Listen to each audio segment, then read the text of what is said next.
Hey there, how you doing? Did you get the answers and you're just checking your work? Cool, let's do this. So number one, if I take a look at this, I have the power of 3 sitting on top of the parentheses, right? So according to that, I have 3 sets of parentheses, and inside each set of parentheses is b to the power of 2. Well, that means I have what, 2, 4, 6 of them? So I have b to the power of 6. Do you agree? Well, wouldn't you have got the same answer if you took the base of b and did 2 times 3, multiplied your exponents together? Wouldn't you have gotten b to the power of 6? That's the rule of exponents. I have parentheses between the two numbers. I'm going to multiply. Good? Okay. Let's look at number 2.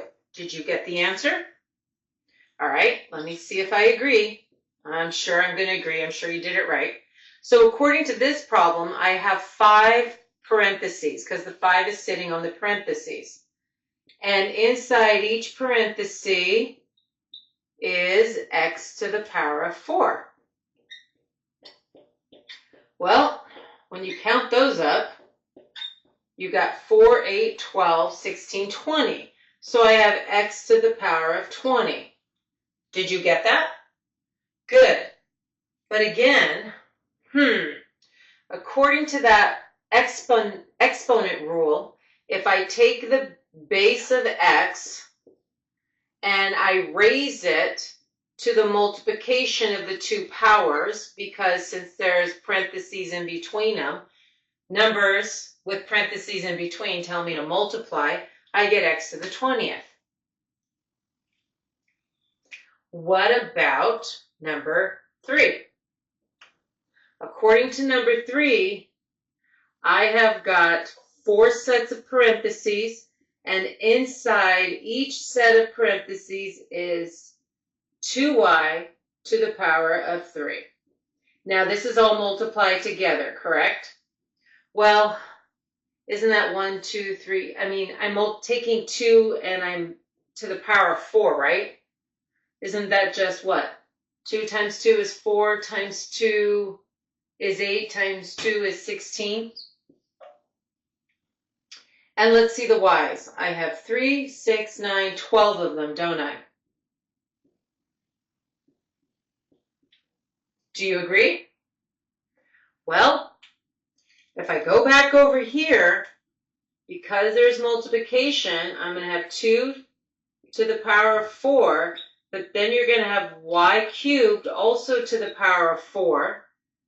There's my 16, but over here, isn't that just y to the 3 times 4? Isn't that how I get this also? What do you think? Does that work all the time? It surely does. All right, so let's look at these 3 problems. Let's see if we agree. Again, I'm going to work them the long way, just so you can see that this works.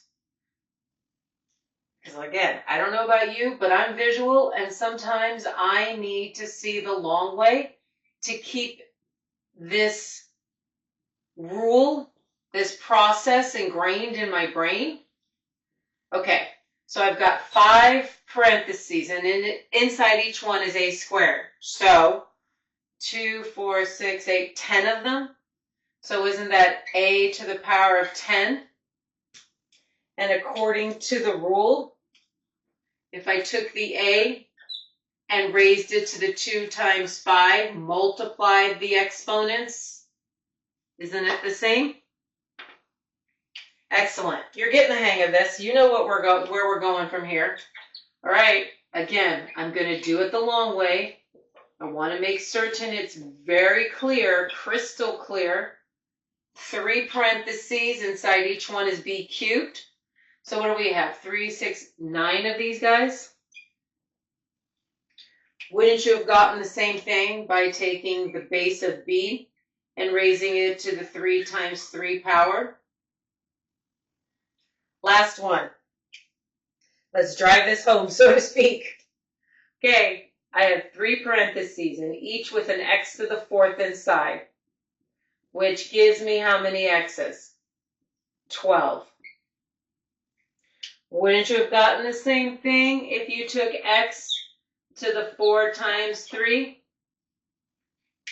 This rule always works. Good? We did all 6 of these problems the long way and then did the rule to show you that you get the same answer. This is the rule when you have exponents through parentheses. That's just a multiplication problem. It's the same as if you had, let's see, 2 times x plus 4.